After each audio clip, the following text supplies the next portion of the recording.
Perhaps you don't like your boss, or your direct report is difficult to manage, or you feel your work isn't being appreciated, or you just need your colleague to do a better job, but it feels way too awkward to raise any of these things. Or you've raised it already and the problem just still persists. We've all been there.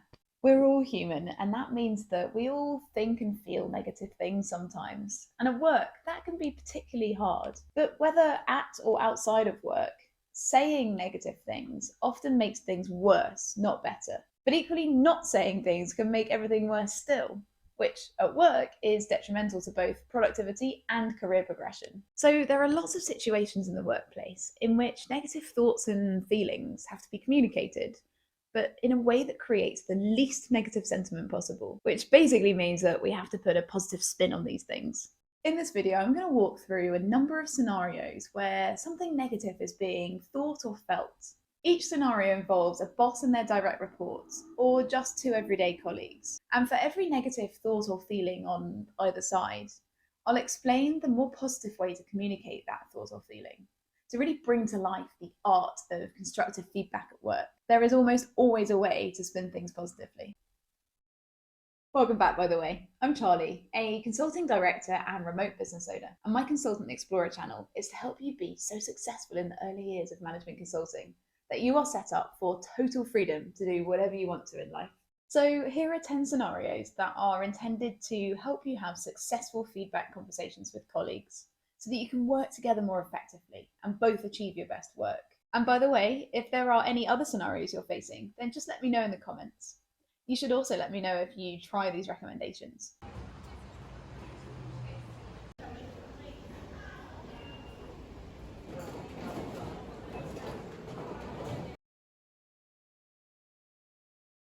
I've got some negative feedback for you, and I'd like to sit down with you and go through it. I'm really not against negative feedback, but I don't really want your feedback because I don't respect what you have to say, and I'd rather give you feedback instead.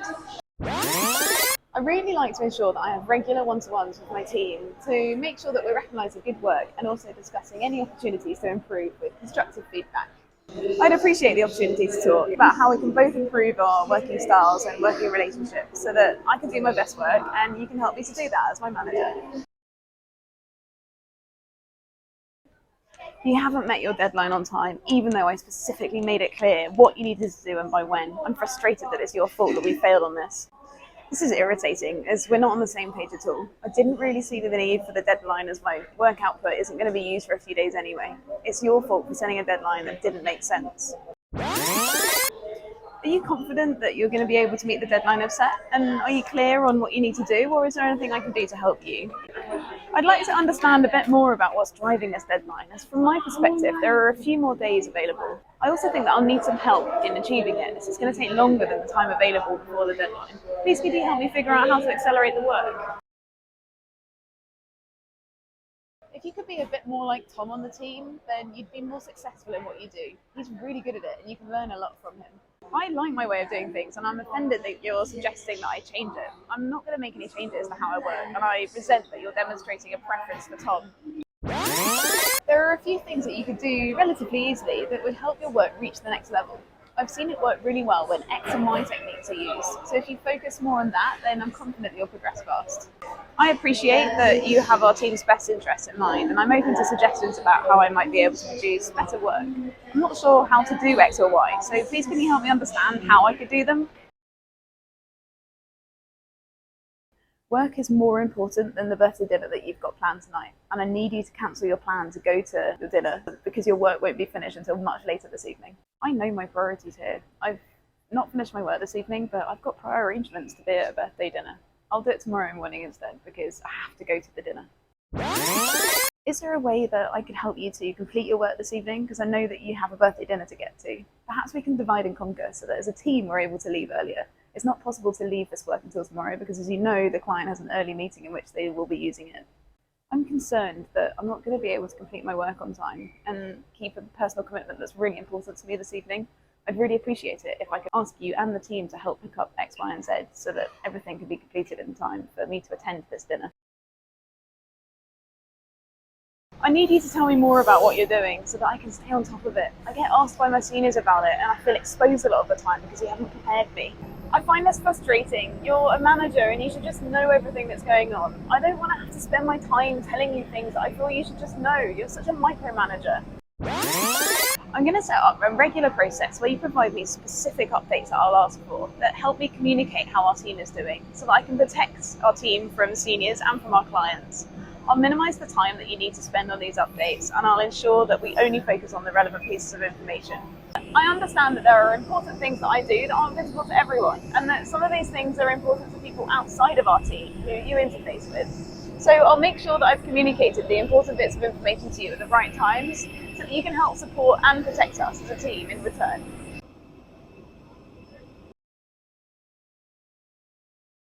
I feel like I've told you how your work needs to improve 1,000 times already, but the work you're producing just hasn't got any better. You clearly are just not invested in this. Honestly, I feel attacked because I think my work is good. I'm already producing better work, and I don't understand why you keep bringing this up. Clearly your expectations are too high, and it's not my fault it's unachievable. It's important that we do see an uplift in the work you're producing if we're to meet the expectations of our client, and I'd like to ensure we're on the same page about what needs to change. Would it be helpful if I went through my expectations again, or is there something that I could make clearer by describing it in a different way?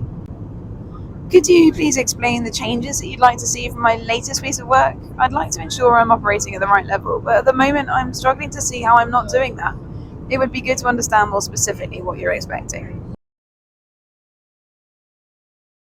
You're really very good at your job, and it makes me feel a bit pointless because you're just as good as me, if not better.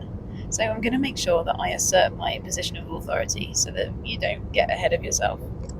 I don't need you as my manager. I'm just as experienced as you, and you don't give me anything I can't do on my own. I'm annoyed you even have the manager position because you're not better than me. I'm going to make sure I do things without you to prove the point that I just don't need you. You're a very capable individual, and I know that you can operate very independently.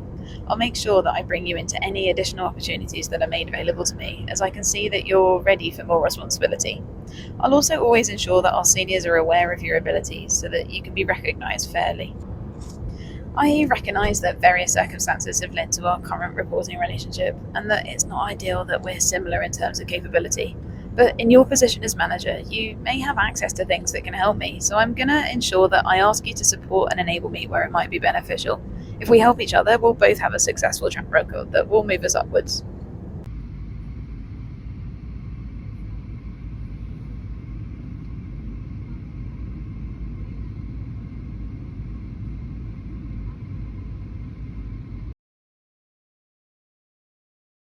You're really quite difficult to manage. You argue back to everyone and assert your opinions too strongly. I need you to calm down a bit and take less of a stand against everything so that the team around you has more of a chance to shine. So many people on my team get things wrong all the time, and it's annoying because it's so obvious what's right. I think the team needs a bit of tough love to ensure they shape up a bit.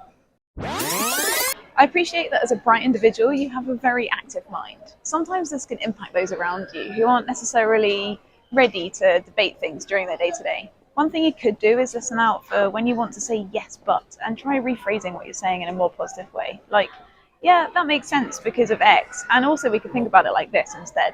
I recognise that other people on my team have different personalities and working styles. I'm a strong character and I have informed opinions, but I'll take on board that there might be a better way to deliver my thoughts to my teammates so that they aren't insulted or made tired by what I have to say.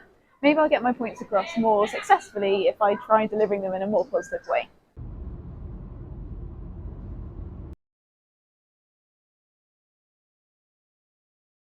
You need to do XYZ to be successful in this firm. If you don't follow the mold, then you'll never be successful. We all have to do it. It's just rite of passage. I don't like the way things are done at this company, and I don't want to change who I am or how I operate just to fit in and play the game. I've never followed the crowd, nor have I ever done anything just because that's how it's always been done. I'm going to do everything in the way that I think is best, and if the company doesn't like that, then it's not the right company for me. There are many ways to be successful in this firm, so long as you're also doing a number of core things in parallel. Every person has their own authentic way of managing, leading, working, networking, and the more that we can each understand ourselves and how we work, the more that we can harness our potential. Let's have a think about what makes you you, and also whether you're covering off all of the core requirements so that we can ensure that you're as successful as possible at this company. I'm keen to do well at this company, and I'm also really keen to ensure that I stay true to who I am. I'd like to explore how I can be my authentic self at work every day, and whether there's anything that I'm doing or not doing in being my authentic self that is risking my progression. I'll find my own way of doing as much as I can, and where there's a requirement for me to do certain things because this company and system is bigger than me, then I will recognise that humbly. I'm sure that more often than not, I'll be able to find ways of doing things that are true to myself anyway. Yes, you're about to complete XYZ, but I really need you to get cracking already on ABC. Our client was expecting this all already, so we're behind and it's stressing me out, and I'm in the firing line for it. This work is all your responsibility after all. Unless you as my manager tell me that my work is good, I'm really not sure whether I'm doing the right thing. I feel a bit awkward asking you all the time whether I'm doing okay, but equally, isn't it a manager's job to keep ensuring that everything is going well and keep praising their team when they're doing well? I feel really demotivated right now because there's just no praise. I really appreciate the work that you're doing, and I know that a lot of effort has gone into it, so well done. I'm confident that our client will be impressed with the quality of it, and I'm hopeful actually that it will help offset their frustration with some of the other delays with the project. In the meantime, it would be really great if you could help us get cracking on ABC now too. Thank you for your continued hard work, and we'll make sure that there's some sort of downtime next week to recognise how hard that this week has really been. I'm confident in what I need to produce, and I know that I can meet your expectations and also the client's expectations. Once I've produced this work, I know that there are other things that I need to work on too this week. It's quite a big week of work.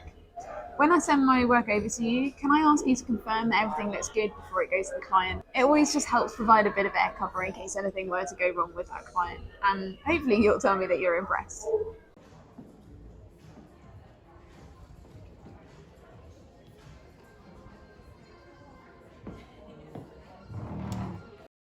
In summary, when you have negative thoughts or feelings at work, it is always much more effective to consider how you might be able to communicate them with a positive spin.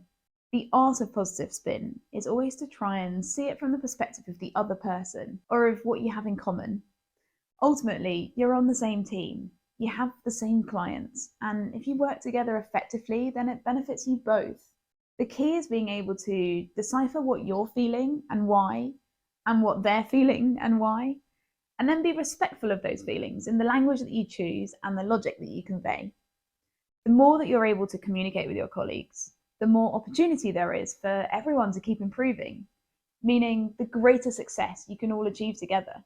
So don't feel that you have to sit and dwell on negative thoughts and feelings. You can absolutely raise them, so long as you raise them in the right way. The examples here have been intended to help you think through how you might approach the situations you're facing. And if it's sparked any ideas for you, then let me know in the comments and with a click of the like button. Definitely also subscribe to my channel if you'd like to see what I post next time. In the meantime, thank you so much for listening. I hope you have a great day, and I wish you all the best with your exploring.